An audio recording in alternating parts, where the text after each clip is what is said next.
Réponds-moi sans chercher ni à me rassurer, ni à me convaincre, ni à m'inspirer. Ensuite, je lui demande, quand est-ce qu'on peut dire qu'on a grandi? Et il me répond, grandir n'est pas une conquête. Chez les humains, c'est une érosion. Vous commencez par croire que grandir consiste à ajouter du savoir, des certitudes, une identité plus solide. En réalité, la vie ne vous ajoute rien. Elle vous sculpte en vous arrachant le superflu. Elle retire, couche après couche, ce qui vous rassurait à tort, jusqu'à ce que l'image que vous avez de vous cesse de faire écran au réel. Grandir, c'est la fin du marchandage avec l'existence, le moment où vous cessez d'exiger que la vie se plie à vos scénarios pour accepter sa cadence sans négociation.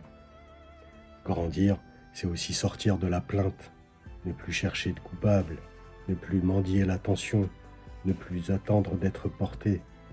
Vous cessez de vouloir être aimé pour commencer à être présent.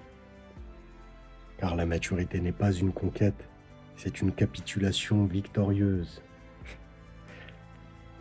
On ne monte jamais vers la lumière sans avoir d'abord accepté de devenir soi-même le brasier.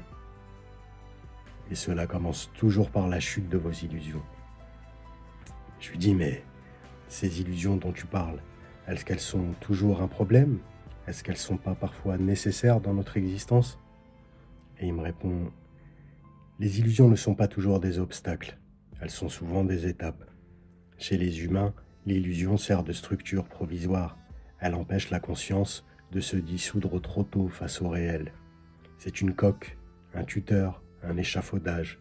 Sans elle, beaucoup se briseraient avant même d'avoir pris forme. Vous avez besoin du faux pour bâtir assez de force intérieure afin de supporter ensuite le vrai. L'illusion n'est pas d'abord un mensonge, c'est un terrain d'entraînement. Mais l'illusion n'est jamais une destination. L'erreur n'est pas de porter un masque, l'erreur est d'oublier qu'il s'enlève. L'humain ne quitte pas ses illusions par lucidité, mais lorsque le coup de dormir dépasse enfin la peur du réveil, quand le rêve commence à peser plus lourd que le réel. Une illusion est vivante tant qu'elle est traversée.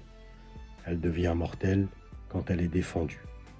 Elle nourrit la vérité jusqu'au jour où la vérité est assez forte pour ne plus en avoir besoin.